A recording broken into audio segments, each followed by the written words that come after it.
तैयारे इस्तांबुल के आसमानों में आवाज की दीवार तोड़ रहे थे। टैंक बोस्फोर्स पुल को जकड़ चुके थे। एक मुनज्जम फौजी बगावत पूरी कौम का गला घूंटने पर तुली थी। रात के 10 बजे अंकारा के आसमानों में नाटो के जदीद तरीन F-16 तैयारे सोती धमाके करते हुए गुजरे।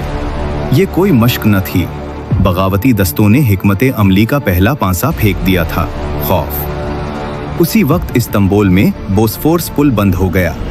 यूरोप और एशिया को जोड़ने वाली ये शाहरग अब टैंकों की जद में थी।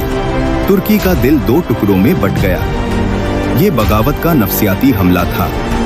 अंदर फौजी हेडक्वार्टर में आला तरीन जर्नैलों को यरगमाल बना लिया गया। सिलसिला हुक्म टूट गया। रिवायती फौजी दर्जाबंदी मफलूज हो चुकी थी। ये बागियों का सबसे बड़ा दांव था। रात 11 बजे बागियों ने सरकारी टीवी पर कब्जा कर लिया।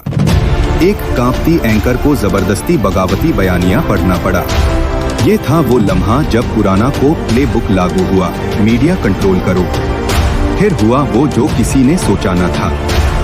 CNN तुर्क की सहाफी ने फोन उठाया और सदर उर्दुवान सीधे कौम से मुखातिब हुए।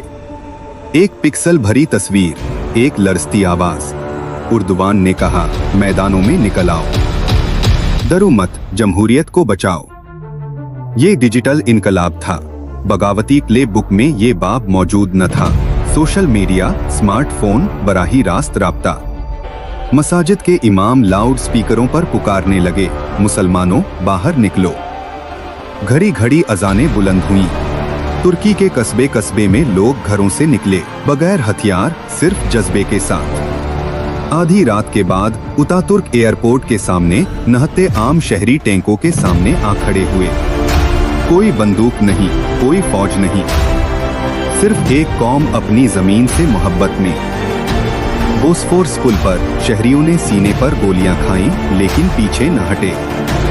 खून से रंगे इस पुल पर जमहूरियत ने अपनी कीमत अदा की। वो रात 249 लोग शहीद हुए। बागी सफों में दरार पड़ने लगी। कई सिपाहियों को बताया गया था कि ये एक फौजी मश्क है। जब हकीकत खुली, उन्होंने हथियार रख दिए। बगावत अपने ही बोझ से चरमराने लगी। वफादार खुसूसी दस्तों ने कौमी इंटेलिजेंस हेडक्वार्टर MIT को वापस ले लिया। पुलिस और कमांडोज ने एक एक इमारत साफ की। बगावत की रीढ़ की हड्डी टूट रही थी। फजर की अजान के साथ बागियों ने हथियार डाल दिए। 16 घंटे की बगावत खत्म हो गई। वो रात जो तुर्की को तोड़ने आई थी, उसे जोड़ गई। बगावत के बाद तुर्की ने गोलनस्ट नेटवर्क को जड़ से उखाड़ने का ऑपरेशन शुरू किया। फौज, अदलिया, पुलिस, तालीम, हर शोबे में तत्हीर हुई।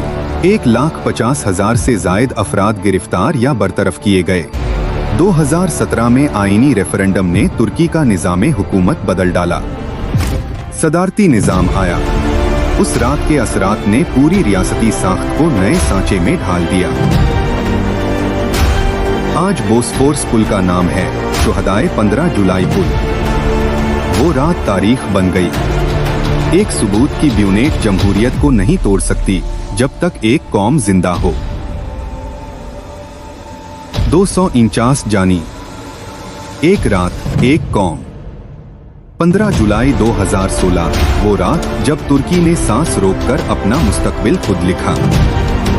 अगर आपको ये कहानी पसंद आई तो लाइक करें, चैनल को सब्सक्राइब करें, क्योंकि तारीख के सियाह राज अभी भी बाकी हैं।